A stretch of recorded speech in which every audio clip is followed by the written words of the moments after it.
皆さん、こんにちは。本日は国会図書館関西館の日本研究支援事業の一環として、日本研究のための情報源活用法、日本政治・政治史編として講義をお話しさせていただきます。私は慶応大学総合政策学部で日本政治・日本政治史を担当しております、清水裕一郎と申します。どうぞよろしくお願いします。今日、この講義を録画させていただいているのは、2025年の1月10日です。昨年の秋に日本では衆議院議員の解散総選挙が行われ、自民党公明党の与党が少数になる、比較少数になる、少数与党という状態が30年ぶりに現れました。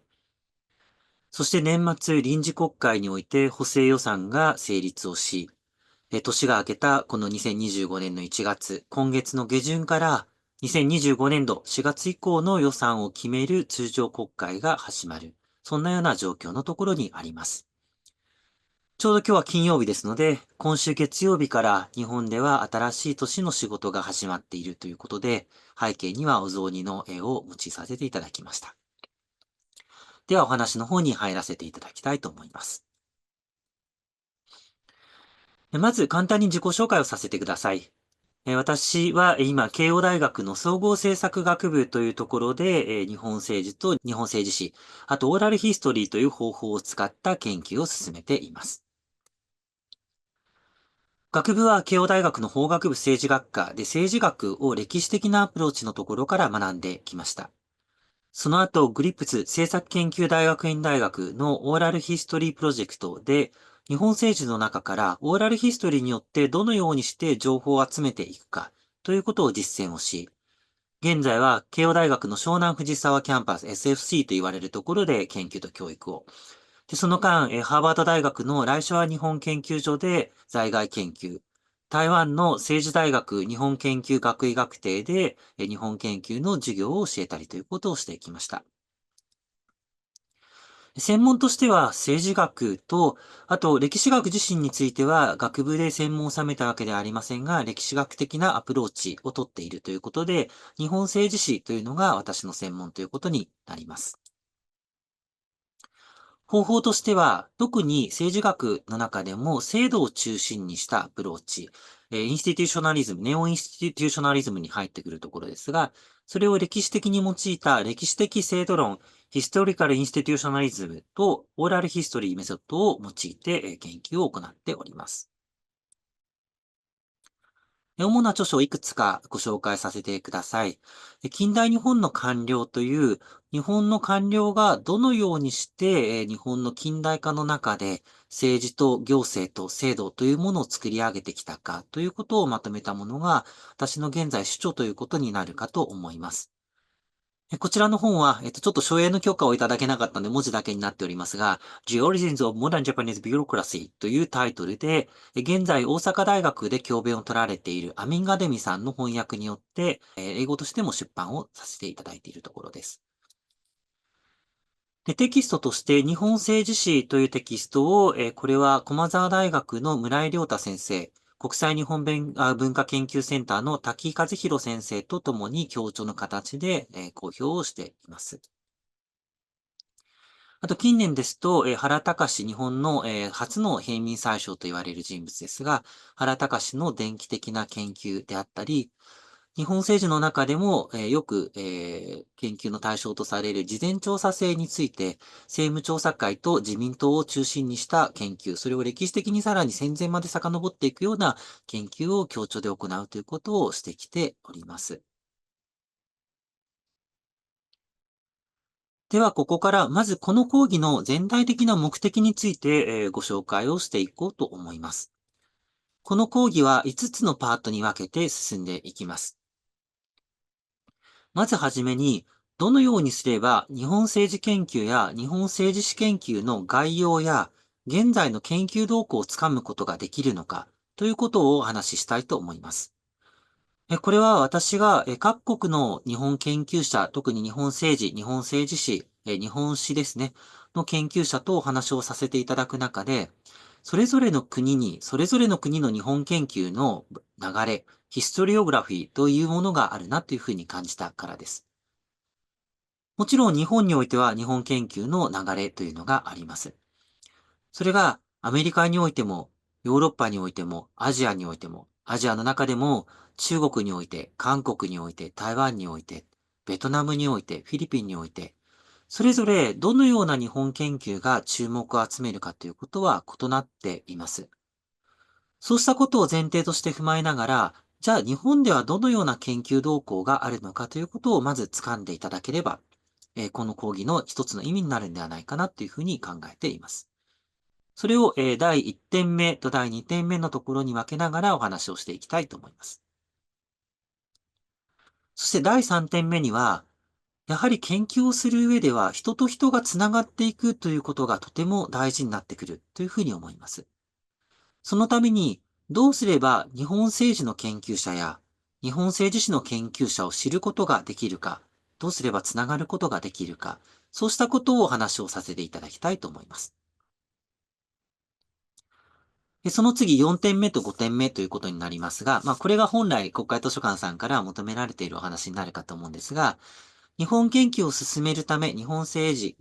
史研究を進めるために必要なデータは、どのようにしたら集めることができるのか。これを、皆さんが今もうオンラインでかなりいろんなものを集められるようになっていますので、世界各国からオンラインでどのようにして集めることができるのかというオンライン編。そして、そうしたものを元にしながら、では日本に現地調査に来た場合にどのようにすることができるのか、来日編というところに分けてお話をしていきたいというふうに思っています。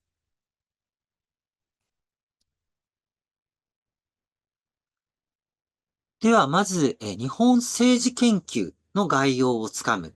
この後、日本政治史研究については、この後、チャプター2のところでお話をしますので、まずチャプター1としては、チャプター1として、日本政治研究の概要をつかむ方法についてお話をしていこうと思います。これ私のキャンパスの中にある池なんですが、日本の大学じゃないようなちょっと広いところで今大学で教鞭を取らせてもらっています。日本政治研究の概要をつかむためには、学部生向けのテキストが日本ではたくさんの種類が出ています。そうしたものを読んでいただく。もう一つは、日本では一般の方たちに向けて、だいたい1万部とか2万部というような大規模な量で、新書と言われるスタイルの解説書が出ていることは、皆さんご存知かと思います。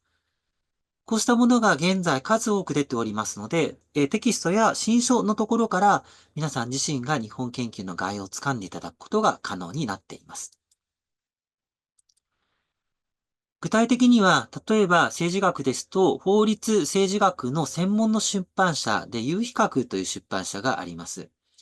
ここが今、大学の学部生向けに、ストゥディアという、よりわかりやすく、かつ最先端のことをまとめてあるテキストというのを、日本の中堅から若手の研究者に書いてもらうというプロジェクトを進めています。この今、政治学だとこの青い表紙になってくるんですが、これが社会学になると緑の表紙など様々な色になってきます。この青い表紙の政治学について書かれているテキストというのが多くあります。私の今手元にあるところで見てみても、今皆さんのところにお見せしている日本政治の第一歩ですね。これですね。映らないかな。でありますとか、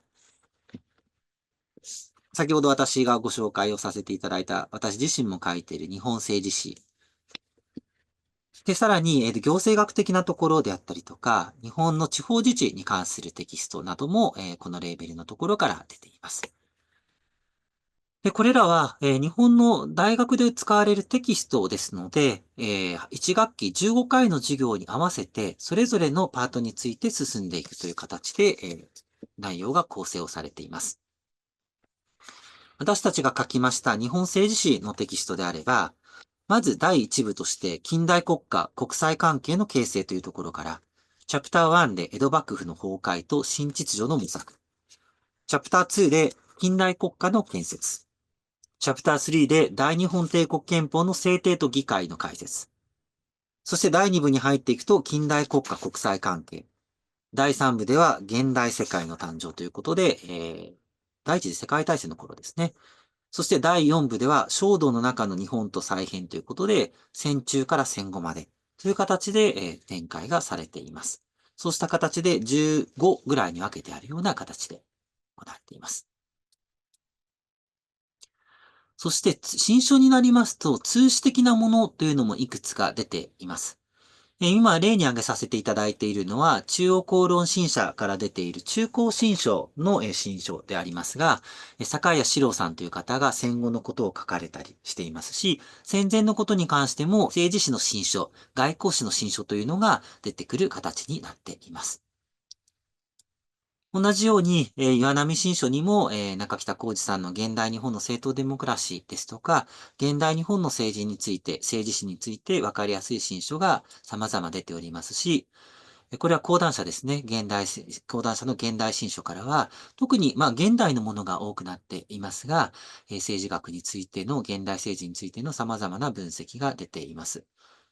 私自身も現在、今、研究会の仲間たちと一緒に、日本の戦前の省庁の歴史についての研究というのをまとめて、講談社現代新書さんから出す準備をしているところです。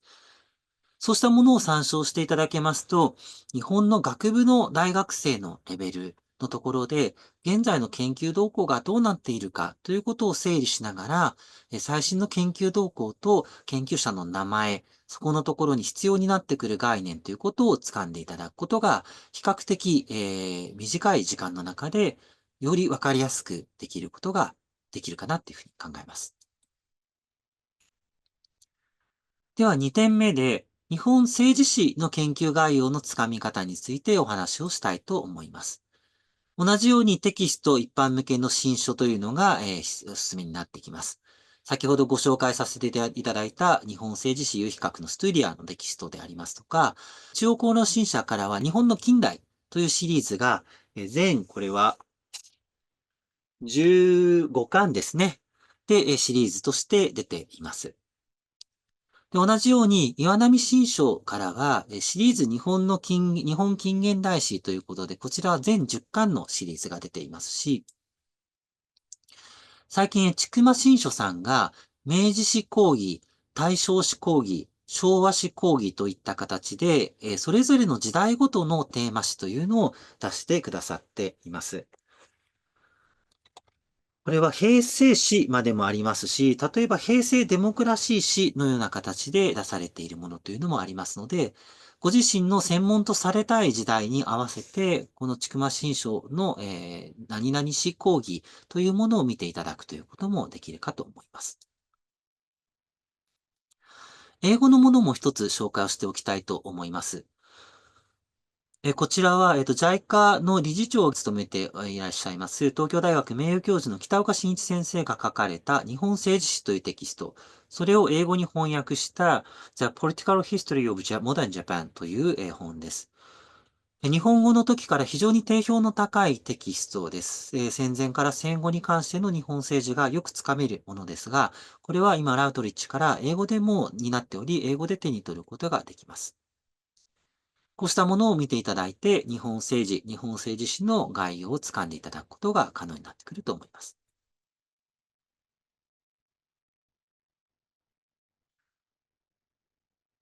では、今度は学会の動向ということになってきます。研究全体の最近の流れを知るために、日本で大学院に進学した学生たちに、大学院に進学する予定ですかね、の学生、学部4年ぐらいで大学院に進学したいという学生が出てきたときには、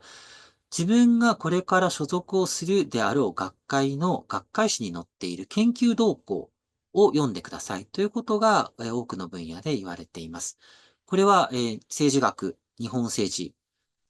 史でも同じことです。主要な学会としては、政治学では日本では日本政治学会が一番大きな学会ということになるかと思います。外交のところに入ってきますと、国際政治学会というのがより多くの数の研究者が集っている学会ということになります。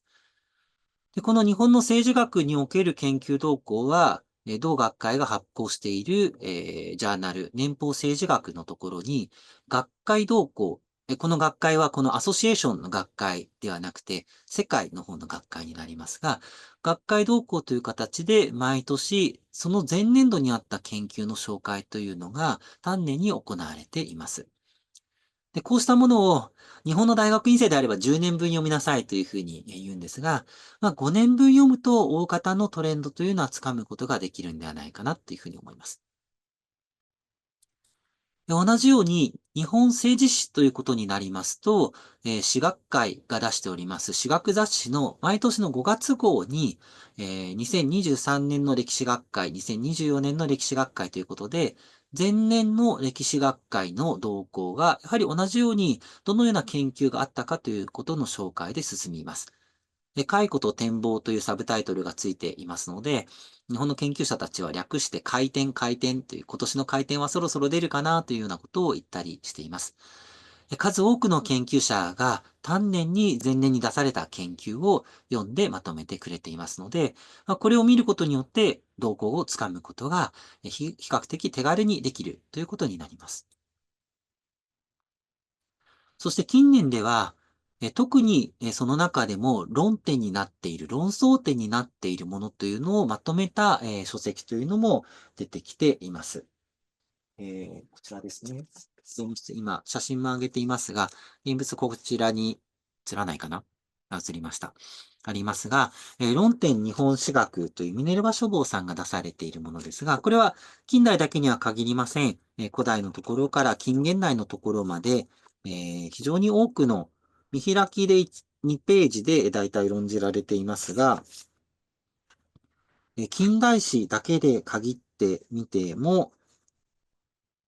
61の、テーマについて、最新の議論がどのような形でされているかということが紹介をされています。これを見ると、どこが焦点になっているか、どのような研究があるかということも一目瞭然で手に取ってわかることができるということになります。で、これは私が近代部分を担当した本になりますが、2018年に中央公論新社の中高新書から日本史の論点というものが出ています。これは、古代、中世、近世、近代、現代、現代と言いますか戦後ですね。に関して、それぞれのパートから5つ大きな論点を挙げて、その論点についての研究動向を一般に向けて紹介するというものです。他の言語での研究動向の捉え方を紹介しておきたいと思います。Journal of Japanese Studies は、英語圏の方はご存知かと思います。ちょうど50年を迎えられたところですね。おめでとうございます。Journal of Japanese Studies にも研究動向が出ていますし、先ほどご紹介をした中高新書の日本史の論点は、台湾で日本千年歴史の謎という形で翻訳をされても紹介をしています。これらのもの、学会動向、研究動向というのを見ますと、ここ5年間、10年間で、どのような研究に対して日本の研究者が力を注いできたか、どのようなところというのが研究が熱くなっているかということを確認していただくことができるかと思います。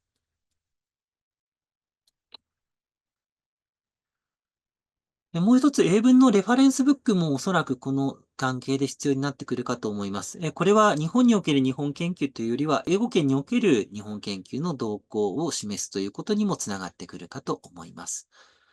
現代のところについても、歴史のところについても、ラウトリッチのハンドブックが出ています。ラウトリッチの一つ目は、ハンドブックオブジャパニーズポリティクスということで、現代の日本政治を知る場合の様々な用語であったり、研究動向を紹介するもの。同じように、ラウトリッチハンドブックオブモダンジャパニーズヒストリーというもので、こちらの方は日本政治史の研究動向や用語の紹介をしているものというのが出ております。そして、これは私も書いているものですが、特に日本の、政府、行政については、実務家ですね、官僚から、官僚を今退職をされた研究者であったりとか、政治学、行政学の研究者が集まりまして、Handbook of Japanese Public Administration and Bureaucracy という本をまとめています。こちらも参照していただけると、現在の現状、これは実務家の方も多く入っていらっしゃいますので、現状と、あと研究動向の両方を知っていただくことができるかと思います。以上が日本政治と日本政治史の研究動向をどのようにつかむかというところのお話でした。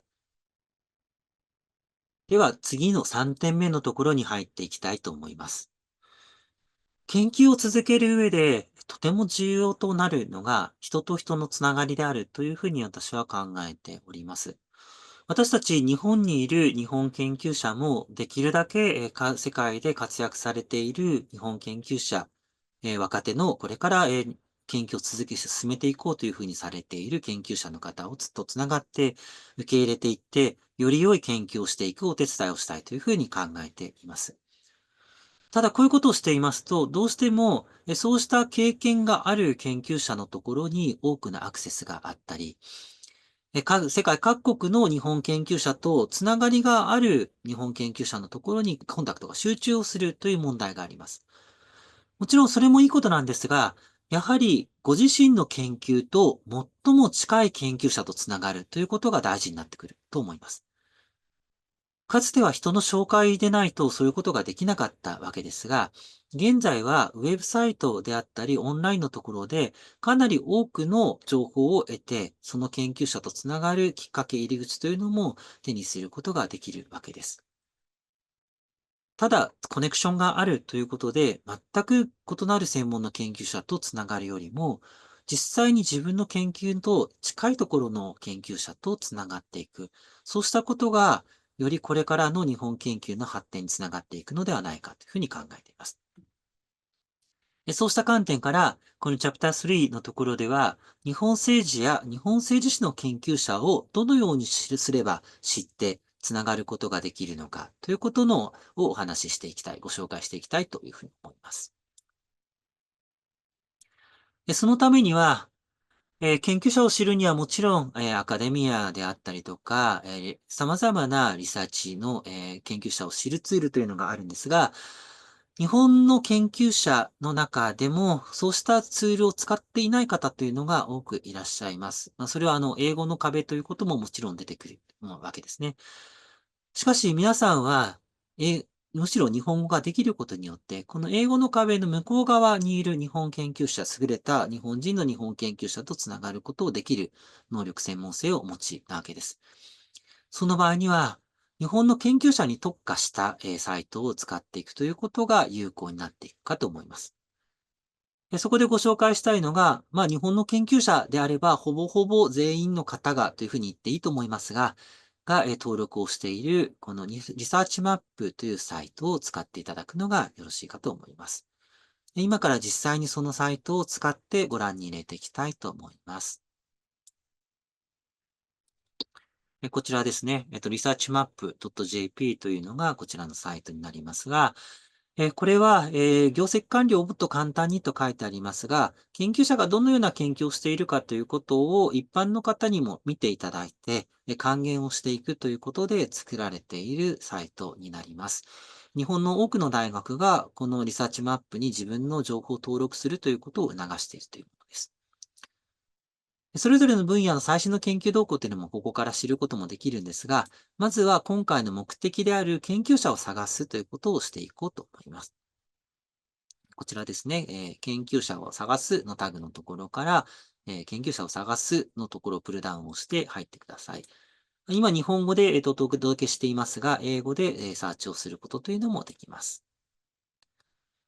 で、ここからですと、研究者の氏名、あるいは所属、部署、職名というふうになっていますが、今回分野の話になりますので、詳細検索のタブをクリックしてみましょ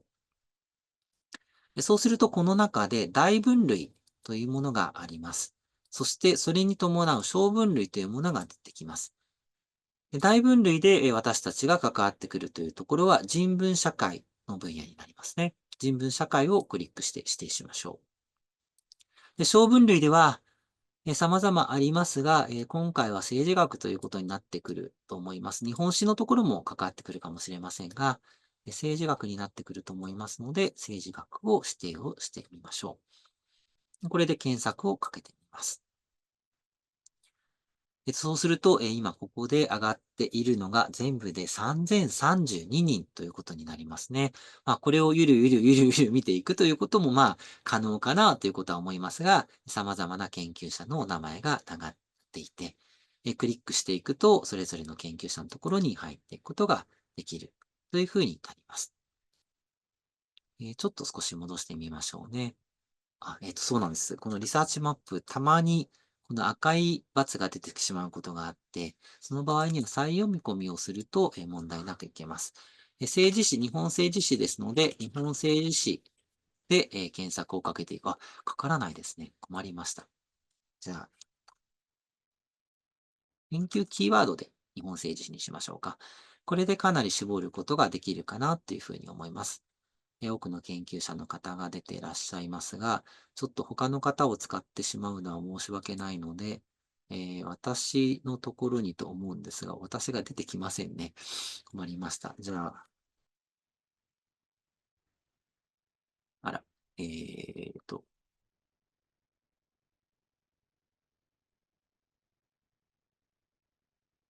はい、これで私のサイトのところに行くようになりました。そうすると、例えば研究キーワードというタブを見ると、その人が、扱っているキーワード、どのような分野の専門家ということが見えて取れます。これ先ほどの研究キーワード検索のところで入っていくということになります。私、そうなんですね。日本政治、外交史を入れてるんですけど、日本政治史を入れてないので、先ほどヒットしなかったんですね。で、研究分野であるとか経歴というところも見えますが、こちらのところで論文を見ていただくのところをクリックしていただくと、多くの研究者がここに論文の PDF を上げています。これはアカデミアだったり他のサイトと、英語のサイトと同じですね。で、そこのところから実際にダウンロードをしていくことができます。もう自動で今ダウンロードをされるという形になっていきますね。で、書籍は販売されていることが多いですし、雑誌の場合も刊行されてから1年間はこうしたところにアップロードはしてはいけないというルールを作っている雑誌が多くなりますので、そこから手に入れることっていうのは難しいんですが、1年以上経ったものというものはここから手にすることができるという形になっています。同じように、論考であったりとか、書籍というのもここから確認をすることというのができる。リサーチマップはそのような形でそれぞれの研究者の研究の業績であったりとか、どんな、自分が研究をしたいと思ったとき、そのワードで、検索をすると、より近い研究者をここから探すことができるというふうになってきます。で、じゃあ、ここからどうやってコンタクトを取るかということになってきますが、多くの方はここのところにご自身のウェブサイトであったりとか、ご自身の紹介のリンクを上げてくれています。そうでない場合も、それぞれのお名前で検索をかけていくと、それぞれの大学のところの紹介のページにたどり着くことができるので、そこのところから連絡を取ることが、およその場合できます。たまにウェブサイトのところでメールアドレスを公開されていない、先生という方がいらっしゃいますが、その場合は大学の広報であったりとか、大学の、全体の候補のページのところにコンタクトフォームがあるという形が、多いかと思います。そうした形でアクセスを取っていただければというふうに思います。じゃあ、リサーチマップの話はここまでにしていきましょう。そうした形で日本の研究者とつながって、様々なアドバイスをもらいながら研究を進めていかれると、いろいろワクワクをしてきますよね。じゃあ、どんな形でデータを調べていくかということで、オンラインで皆さんがそれぞれご自身が今住まわれている国や地域のところからアクセスできる方法というのをご紹介をしていきたいというふうに思います。まずは今現在の政府に関連する情報というのをどのようにして取っていくかというところをお話をしたいと思います。今、eGov とリサーチナビということをここで2つ挙げさせてもらいました。日本の政府機関もかなりの情報を今ウェブサイトで公開をするようになってきました。そうしたものをまとめてあるポータルサイトがこの eGov になります。eGov 実際に見ていってみましょう。情報公開の電子申請はこちらからできますし、皆さんがおそらく割と使われるようになるのは、この法令検索制度の部分ですね。あとデータのポータルということになるかと思います。法令検索を見ていきましょう。私自身の大きな研究テーマが政治家と官僚の関係と選挙制度なんですが、選挙でここは見ていきたいと思います。で、そうすると、古いものから上がってくるという形で、今ここは、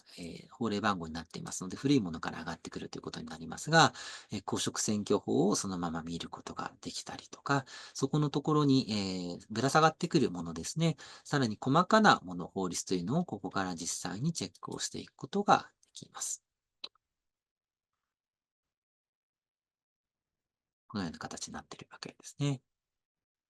で、e-gov でこのように法令検索をしていただいたり、データを見ていただいたり、これ統計データになってきますね。することが可能になってきます。で、その次、この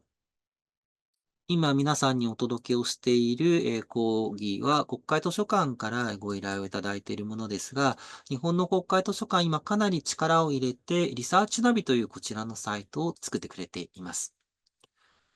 特にこのリサーチナビの中でも、よく力が入っているなと思うのが、この政治、法律、行政と、あと歴史の部分です。今ご覧になっていただきますと、ここから議会、法令、判例、官庁といった形で、様々なリソースにアクセスをすることができるようになっています。文献目録、こちらかつて書籍で出てたものですが、これも今ウェブサイトでご覧いただけるようになっていますし、議員の情報もここからアクセスができる。内閣もわかる。知事もわかるということで、非常に広くアクセスができる形のポータルサイトになっています。私たちも学生の頃からこれらのサイトというのに大変お世話になっているところです。さて、もう少し質的な情報を得たいということになってきますと、どうしても会議録、国会の審議というのが見たいということになってくるかと思います。幸い、帝国議会と国会について、戦前戦後両方について、国会の会議録がデジタル化をされました。特にこの戦後の国会の会議録というのは少し前から全文検索が可能になっていたんですが、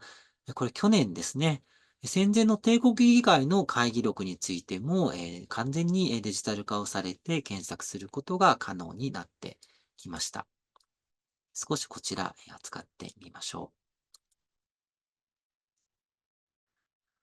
帝国議会の会議録の検索システムということになっていますが、会期ごとの検索というのもできるようになっていますし、第1回の最初の帝国議会1890年からあることが確認できるかと思います。同じようにこちらのところからキーワードで示していくということもできます。例えば、詳細検索をしていく。今年2025年は、1925年に、いわゆる男子普通選挙法、25歳以上の青年男子は基本的に選挙権、を持つことができるということになったものがありますが、例えばそれを見る場合、前年の1924年に審議が行われているので、国会の開催の日付を24年から25年のところにし、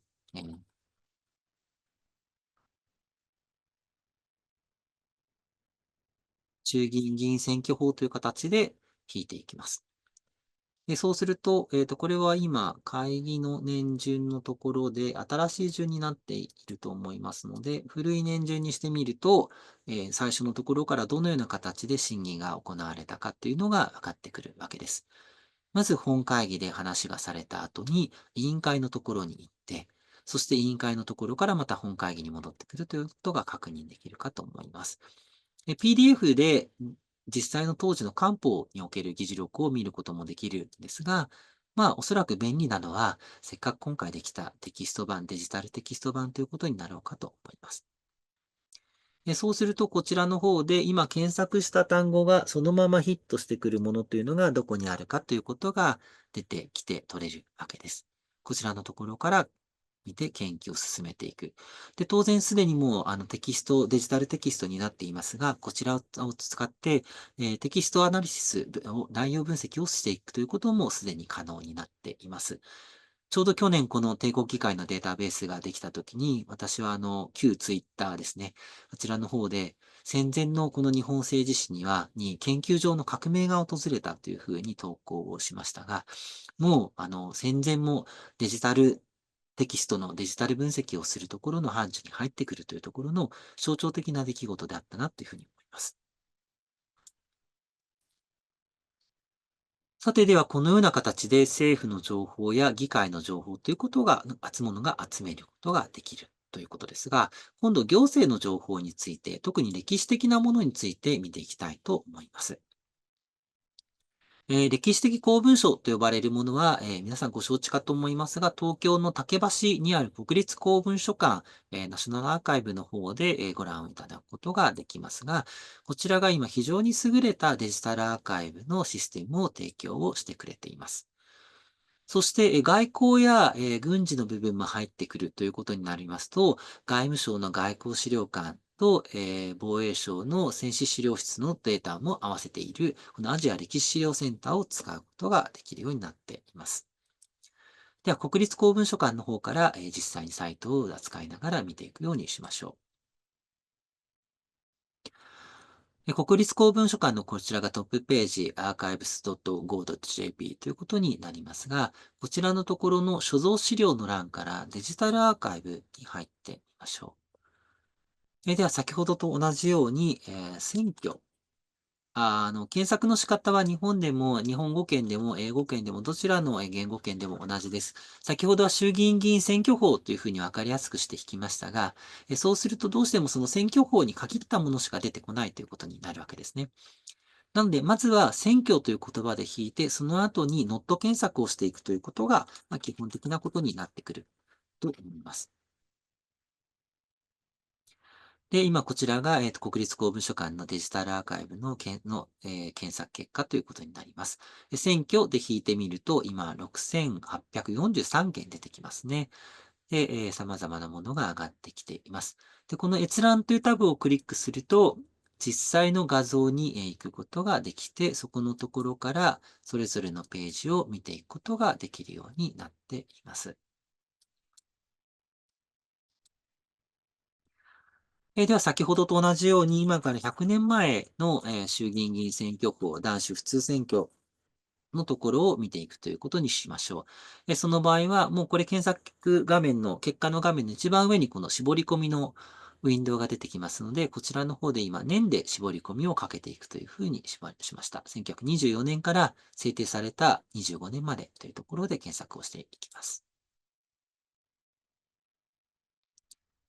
そうすると、これ面白いですね。いいものが出てきましたね。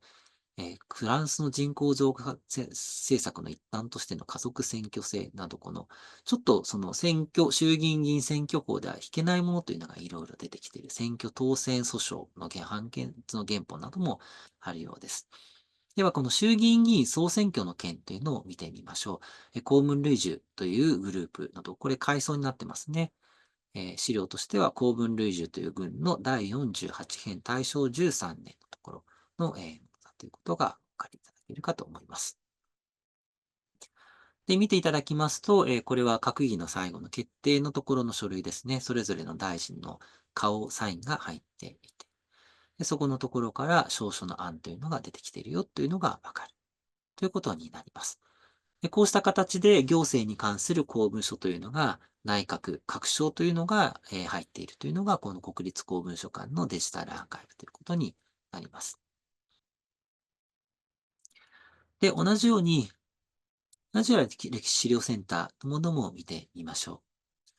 う。アジア歴史資料センターもここに資料検索窓がありますので、ここから入っていくことができますが、今全く何も絞らずに県選挙って引いたところ、これはやっぱり国立公文書館よりもより多い数が出てきますね。大量のものが出てくるということになります。やはり絞り込んでみましょう。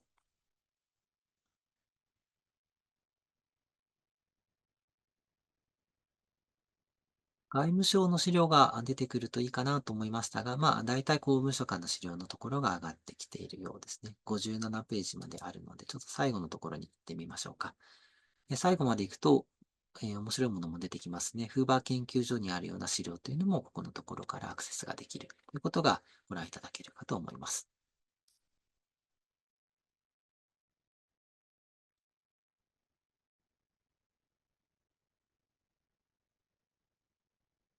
では、書籍や雑誌について見ていきたいと思います。書籍雑誌については、国会図書館のデジタルコレクションが非常に充実をしたデータを現在提供してくれています。特にお勧めしたいのが、これ今、こちらからご覧を入れていきますが、国会図書館のコレクションの場合は、ログインをしていく必要が重要になってきます。アカウントを持っていない場合でも、このログインなしで閲覧可能というものは見ることができるんですが、この真ん中にある送信サービスで閲覧可能というものが、かなりの範囲の資料をカバーしてくれています。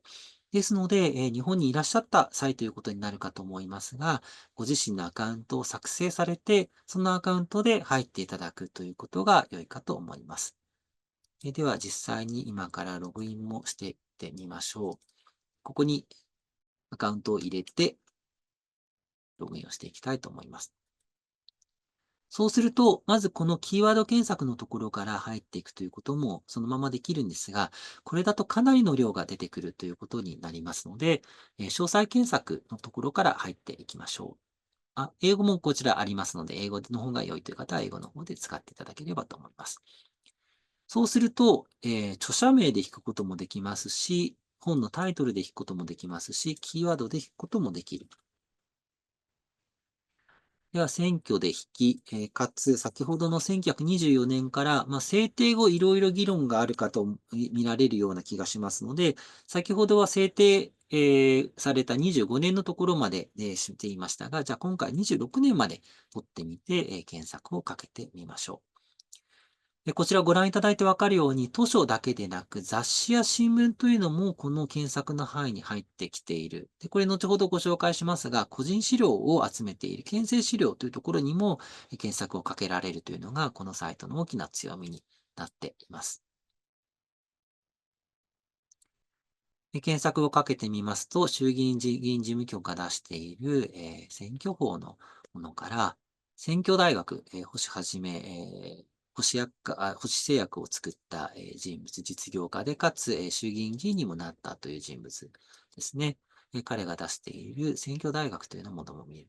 で、これはどうやら著作権の関係だと思いますが、ログインなしでどなたでもご覧いただけるようですが、そうではないものという、この送信サービスで閲覧可能というふうになっているものは、これはアカウントがあってログインをしている場合のみ閲覧をする、ダウンロードをするということができるものになっています。では、この衆議院議員選挙法、衆議院事務局のものを、見ていこうと思います。今ここで、見ていただくと、これも全部テキストがデジタル化をされて検索ができるようになっていますので、選挙という言葉がどこのコマに入っているかということを、これは10件までという制約があるんですが、見ることができます。じゃあ、この9コマ目を見てみましょう。そうすると、今このピンが立っているのが、選挙という言葉が実際にピックアップされているところ、ここのところにあるよ。これかなり立ってますが、そうでない、本当に1ページに1個だけあるという場合ですと、このピンが非常に有効に効いてきます。で、横のところから実際にじゃあどのピンなのというところを見ることができますし、他のページをこのような形で移動していって見ることというのもできます。で、これは、この印刷というところを使うとダウンロードすることもできますので、その後お手元でご覧いただくこともできるわけです。私が最近した研究ですと、戦後すぐの日本の選挙で女性議員が39人当選をする。ところが、翌年の1年後に行われた総選挙では、これが15人に減少する。そして12人、さらには9人という形で減っていき、その最初の39人ということが50年間に及んでレコードだったという観点から、なぜ女性議員は最初の選挙でそれだけ多く現れて、すぐに減ってしまい、50年間ずっと少ないままだったのかという問いのところから研究をするというものをしました。で、この研究は、この国会図書館のデジタルコレクションのおかげでできたと言っても過言ではありません。で、それはなぜかというと、様々な雑誌において、女性議員というのがどのような評価を受けていたのか、どのように扱われていたのかということの資料を一気に集めることができるようになったからです。ちょっとその例を考えてみたいと思いますので、女性議員で調べてみましょうか。キーワードの方がいいですね。で、この当時だと、女性議員もありますが、婦人議員という言い方もする形がありますので、その両方を後で引いていきたいと思います。1948年までを取ってみましょうか。ですね。そうすると、見ていただいてお分かりいただけるかと思いますが、えー渡辺宗太郎さんという方が書かれている、政治のへの意思という議論の、本の中で女性議員の使命について書かれている。評論、これは雑誌ですね。この雑誌の中で女性議員や女性県庁の活動ということが、触れられている。で、令女会というのはこれ女性の雑誌だと思いますが、選ばれた私たち女性議員がというふうにありますので、女性議員が自分たちの役割について雑誌上で話していることが見ることができる。そしてこうした雑誌というのは、残念ながら、ご覧いただけるように、ほとんどが送信サービスで閲覧可能というものということです。ということは、アカウントを持っていることによって閲覧、ダウンロードが可能になって研究をしていくことができることになります。私はこれを使って、その1946年、47年の選挙における女性議員に対する評価とその変化ということについて、およそ1500件ほどですね、の資料を集めて、そこから分析をすることができました。私は今回は、テキストアナリシスの手法を軽量的に取るということはしませんで、定性的な形、Qualitative Studies の方法で行いましたが、当然テキストが電子化をされていますから、そこのところから量的な分析、テキスト分析をかけていくことも可能になっているということが見て取っていただけるかと思います。ぜひこの国会図書館のデジタルコレクションは活用をなさってみてください。国立公文書館でも、かなりのものというのが今、オンラインで画像で見られるようになっています。公文書はオンラインで画像で見られるようになりました。そして、書籍であったり雑誌というのは、この国会図書館のデジタルコレクションで実際にダウンロードしてみることが可能になっています。かなりのことがすでにオンラインで可能になっているということが確認していただけるかと思います。その次ですね、NDL ラボというものをご紹介をしていきたいと思います。こちらですね、URL としましては、lab.ndl、NDL ナショナルダイエットライブラリ国会図書館とですね、という形になっていますが、こちらのサイトを見ていきたいと思います。現在、国会図書館が様々なデジタルのこと、デジタル化を含めて実験を行っているのがこの NDL ラボになりますが、こちらで見ると様々な、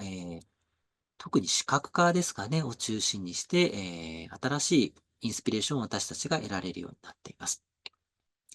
まずこの NDL エヌグラム。エヌグラムは皆さんご存知かと思いますが、NDL 国会図書館が提供している N グラムビューアーということになっています。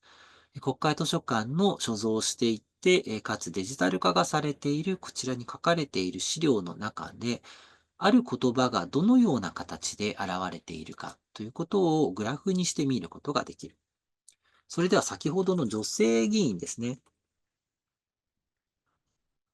女性議員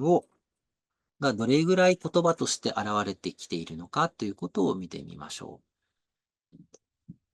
う。ずっと少ないですね、女性議員は。戦後すぐのところだと、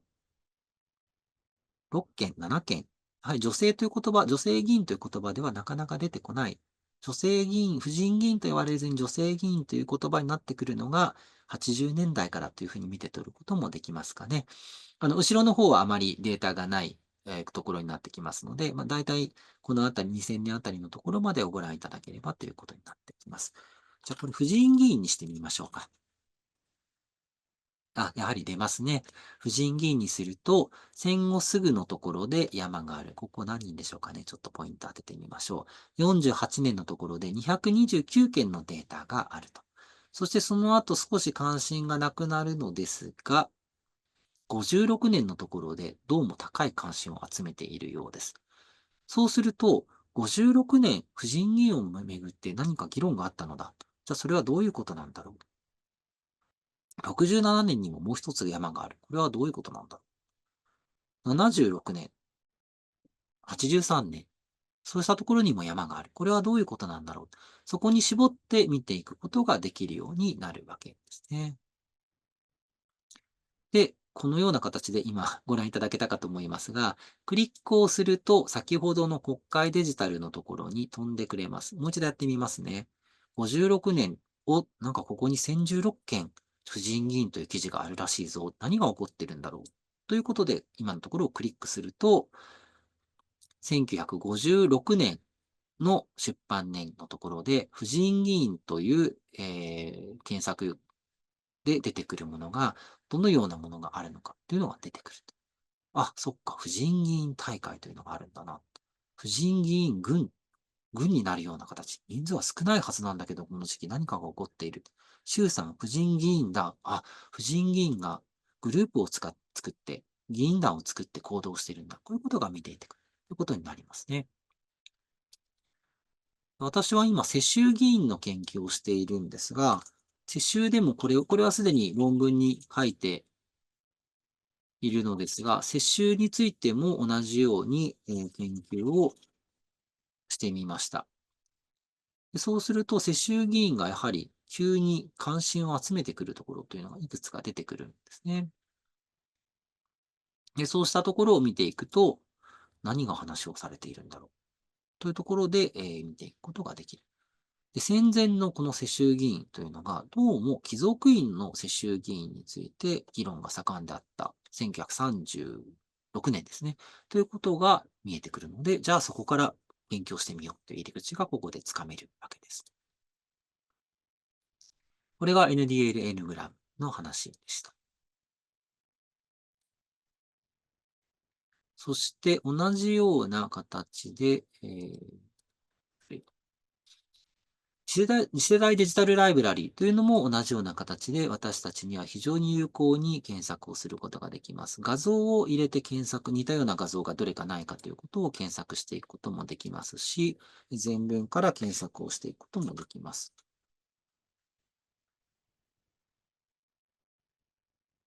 で見ると、このまま画像のところに行けたりすることができるということですね。デジタルライブラリはもう少しいろいろ使い方があるのですが、やや専門的になるので、このあたりまでにしておきたいと思います。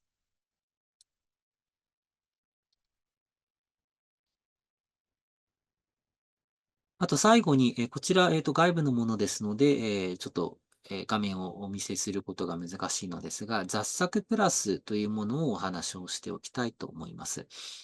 で雑作というのは雑誌記事作品データベースというふうにこちらに書いてありますが、今月の政治学に関する記事、論文であったりとか、法律学に関する記事、論文というのをそれぞれの専門の雑誌がつけて出していました。先ほどご紹介したような、例えば史学雑誌という、史学会が出している日本の歴史研究の雑誌にも、必ず最近出た、歴史の論文のリストというのが載っていますが、そうしたものを古いものから集めてきて、この雑誌記事作品というのを出版をされた、再編をして出版をされたというのが、この構成者さんの雑作というお仕事になります。で、それがデジタル化をされて、今検索をすることができるようになっています。国会図書館のデジタルコレクションのところでももちろん出てくるんですが、雑作ですとより広く様々な記事を見ることができます。こちらは契約をされている大学であったりとか図書館のところから入っていくということになります。ただ、先ほど申し上げましたように、この国会図書館デジタルの雑誌の記事であったりとか雑作を使いますと、今まで出会うことができなかったような様々な記事に出会えるようになりました。それは雑誌だけではなくて本も同じかもしれません。ただそこに一つ大きな問題があります。大学の図書館に、長年所蔵されている雑誌であれば、それは少なくとも、かつてその大学にいた教員であったり、師匠の人たちが、この雑誌を、購読をする必要がある。この雑誌を残して伝えていく必要があるという判断をしたものだということになってくるわけですが、国家図書館の場合は納本制度がありますので、日本で出版をされた本というのは基本的に全部そこに入れなければいけない。そうすると、ブラウザ上で一覧に並んできたものの、どれがどの程度の影響力を持っていたのかということがわからないということになってくるんですね。ですので、あたかもそのメジャーな雑誌と同じように極めてマイナーな雑誌の議論というのを全体がこうだったような形で扱ってしまうというには危険が伴ってきます。その雑誌自身がどのようなものだったのか、どれぐらい読まれていたのかということは、やはり資料批判的な観点として必要になってくるものだというふうに思います。では、新聞に話を移していきたいと思います。新聞についても先ほどお話をした国会図書館のリサーチナビが新聞記事のデータベースの使い方というサイトを作ってくれています。朝日新聞、毎日新聞、読売新聞、日経新聞、産経新聞、中日新聞、東京新聞といった、主要紙がデータベースを作ってくれています。これはそれぞれの皆さんのご所属の大学や図書館が契約をしていると見ることができると。で、クロスエイジアのような、ポータルサイトのところでもそちらに契約をされていれば見ることができますが、それぞれのサイトから見ていくということになります。地方紙に関しても、そうしたデータベースを作ってくれているところというのがあります。私の所属しているキャンパスですと、沖縄のことを研究する研究者が多くいるため、沖縄タイムスさんであったりとか、琉球新報さんのデータベースというのが契約をして見られるようになっています。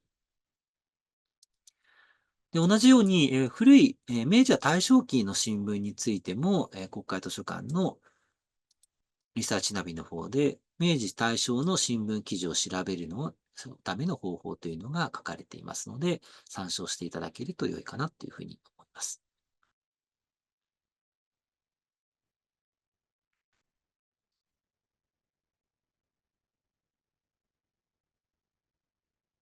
さて、そうして政府、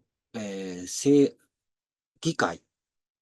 古いものから新しいものまで調べていくと、どうしてもアクターに焦点を絞っていくというのが政治学の場合、政治史の場合は必要になってくるわけですね。そうすると、そのアクター個人が、政府の側に自分の所属しているところに資料は置かずに自宅に持ち帰って所蔵をしている個人資料というものが研究を進める上で極めて重要になっていきます。そうしたもの、特に、最近は戦後のものもかなり入ってきていますが所蔵されているのが国会図書館の中にある県政資料室という部屋になります。こちらは、東京本館の4階のところにありますが、実際そこに行って、複製版や現物の原資料を見ていくということが私たちの研究の方法になってくるわけです。では、県政資料室のサイトを見ていってみましょう。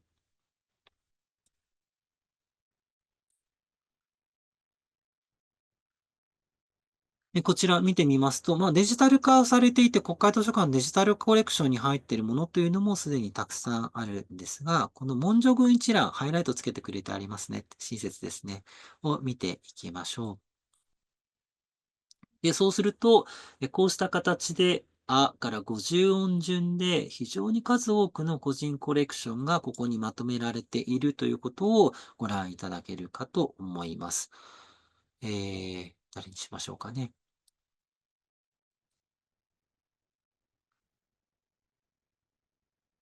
では、戦前の総理大臣、浜口おさちにしましょうか。浜口おさちは、さすが総理大臣のものですね。すでにデジタル化が済んでいるので、皆さんがデジタルでご覧をいただけるようになっているということです。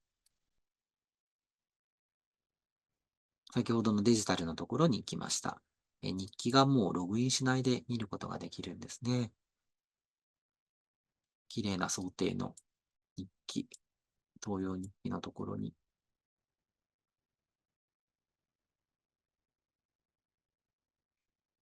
はい、出てきましたね。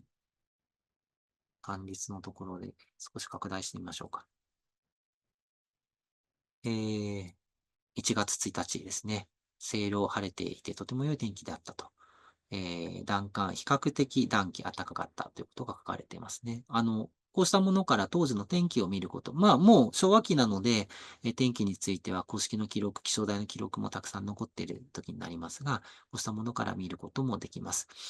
私が原隆の個人伝記を書いた時には、原隆が暗殺された日の気候というのがどうだったのかな。寒いので、コートを着ていくようにというふうに妻に勧められたのだけれども、いや、そんなものはいらないからというふうにコートを着なかった。で、その結果、コートを着なくて、刺されて、刺殺されてしまったので、コートを着ていたらもしかすると命が助かったんではないかという話があります。なので、気温はどうだったのかな、天気はどうだったのかなっていうのを当時、新聞で確認をしたことがあったりしましたが、こうした日記からも見ることができるわけですね。そうすると、気象のデータが残ってない地域の、気候な、天気などもこうしたもの、それぞれの地域の方の日記から見ることができるわけです。見てみましょう。大きなところでは、宮中拝賀式に歴史続いて、各官下参賀というか、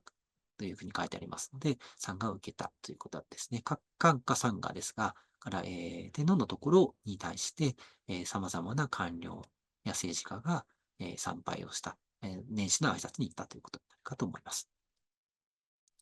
給料鎌倉より帰郷を、官邸にて多幸なるべき、新年を向かう。ただし、これ息子さんの名前なんですが、妻はニューヨークより、箱根、ニューヨークにありですね。箱根は最大というふうに書いてあって、かなり詳しい情報がわかるというふうになっています。浜口の日記自体も本国もされていますので、そちらの方で確認することもできますが、このような形でそれぞれの政治家の一次資料を見ていくことができるというのが、この憲政資料室になってきます。で目録を、どなたかので見ておきたいなというふうに思うんですが、平田藤介行きましょうか。それぞれの方のページに入っていただくと、下の方に目録の PDF へのリンクがあります。でこちらを見ていただくと、実際に、どんな資料があるのかということと、その資料の請求番号ですね。書類1-3といった形で、それはマイクロフィルムのリールのナンバー1に入っているよということが確認できるので、これを検制資料室で請求をして見ていただくということになります。直接この資料番号が分かっていれば、複写請求をかけて皆さんの、国の図書館のところに送付をしてもらうということも可能です。以上が憲政資料室の話でした。ジャパンサーチ、こちらも、出していこうと思いますが、今これも、公開図書館を中心にして様々活動されているものですが、こちらのところでは、絵画資料であったりとか、新しいものをたくさん見られるようにデジタルアーカイブを横断的に検索することができるようになっています。では、そうして、日本の政治、行政、の情報というのを集めて、日本の方たちとも様々なコミュニケーションをとって、いよいよ日本にやってくるぞという時のことについてお話をしていきたいと思います。もちろん日本にいらっしゃる際には、そうした様々な研究者とのつながりであるとか、日本でしか見られない資料というのがどこにあるのかという情報を集めてくるということがとても大事なことになるわけですが、やはり何よりも先立つものは資金ということになってくるかと思います。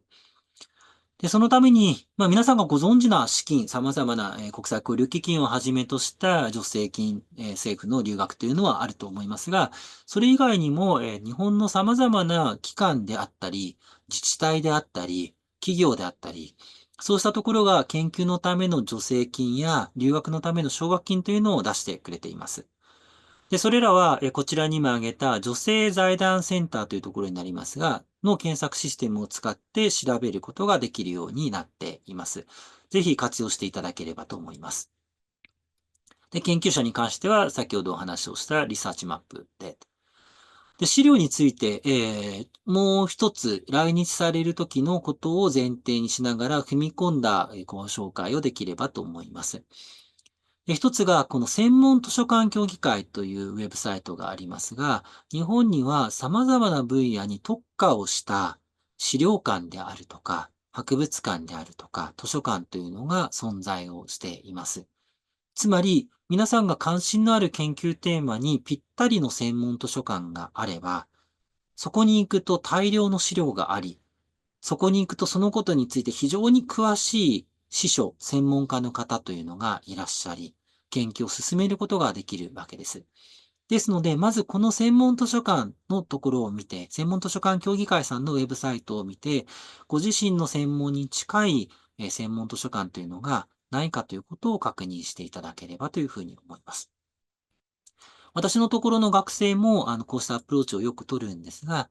例えば今、日本における女子校の研究をしている学生が、この前、婦人専門の図書館というのに行ってきました。とても大きな発見があった。しかもそこで同じ、その近いテーマに関心がある人たちがたくさんいるということで、大変喜んで帰ってきて、その後も研究が大きく進みました。ぜひ活用されることをお勧めします。政治学に関するものというのももちろん存在をしています。で、あと、個人資料ということになりますと、近現代日本人物資料情報辞典というのが全部で4巻本で、出ています。それぞれの個人資料というのが、どのような形でどこにあるのかということをとても詳しく説明をしてくれている辞典になっています。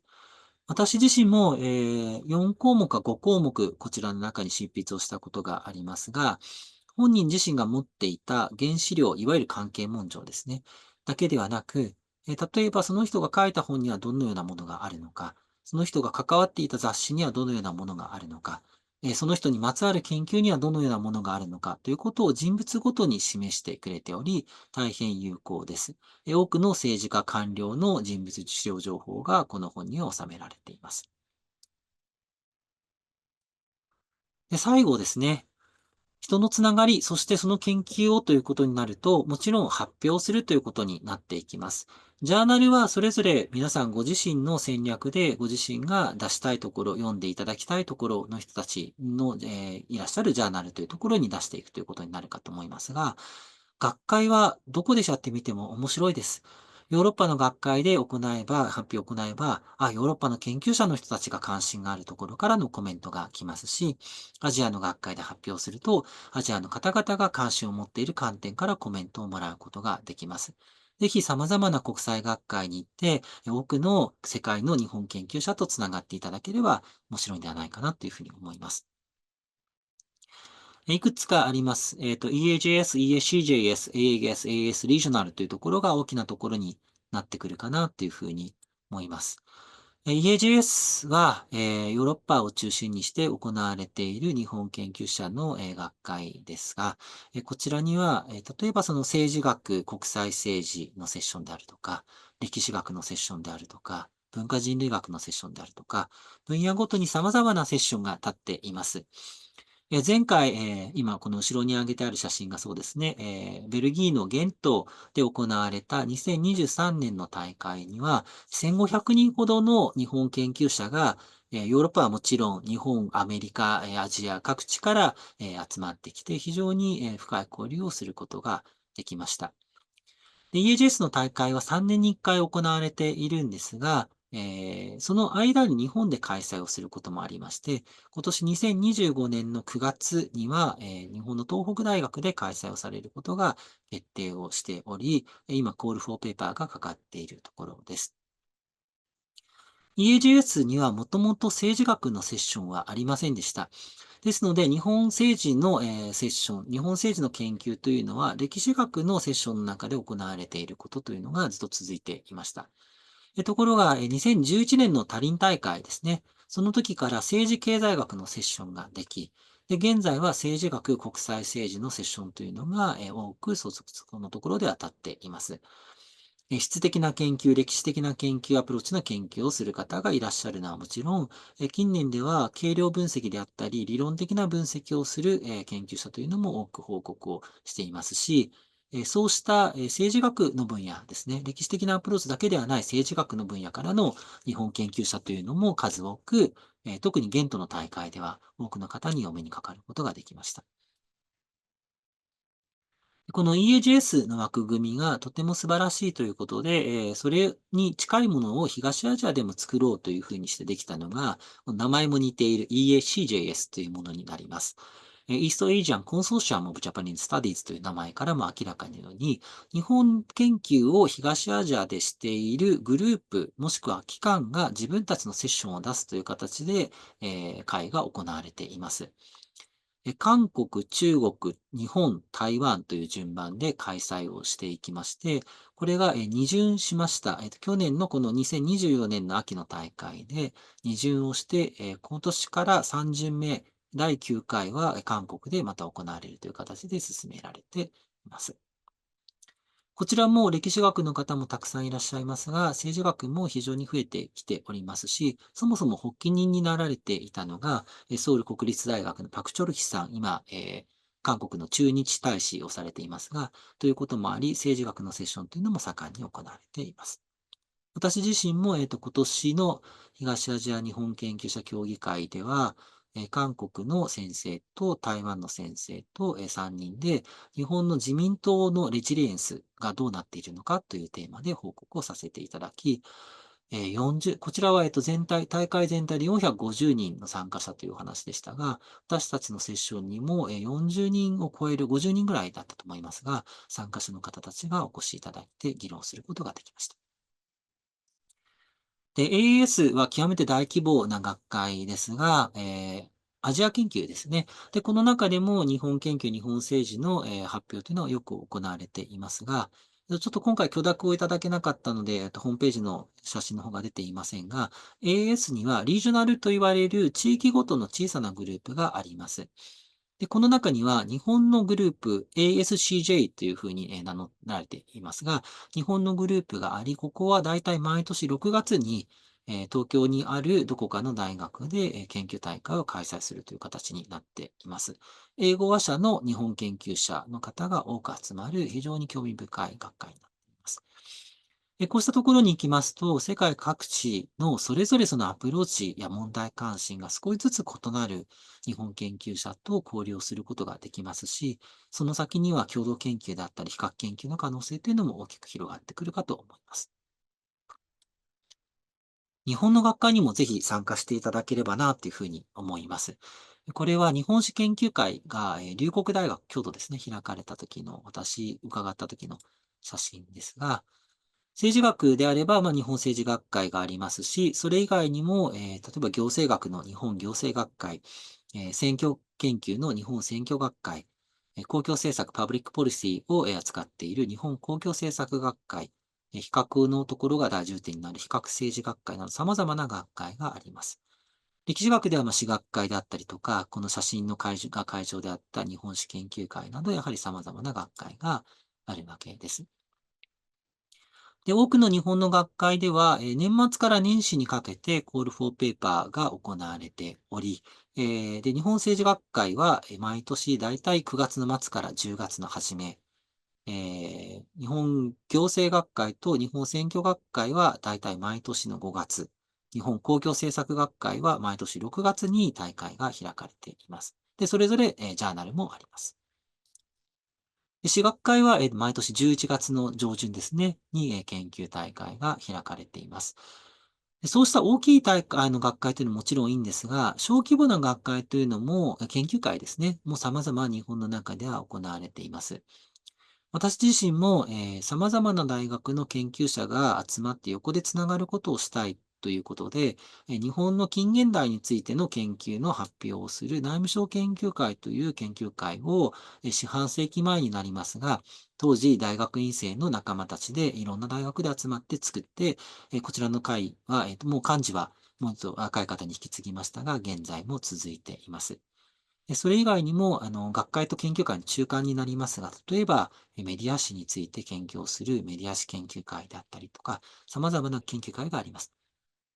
で、これらの研究会は、大体のものがウェブサイトを持っていますので、そちらのウェブサイトからアクセスしていただくと、より密接な関係つながりというのを作っていくことができるんではないかなというふうに思います。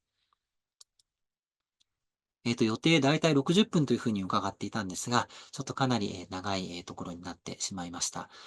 どのようにすれば日本研究を楽しむことができるのかということを考えながら、日本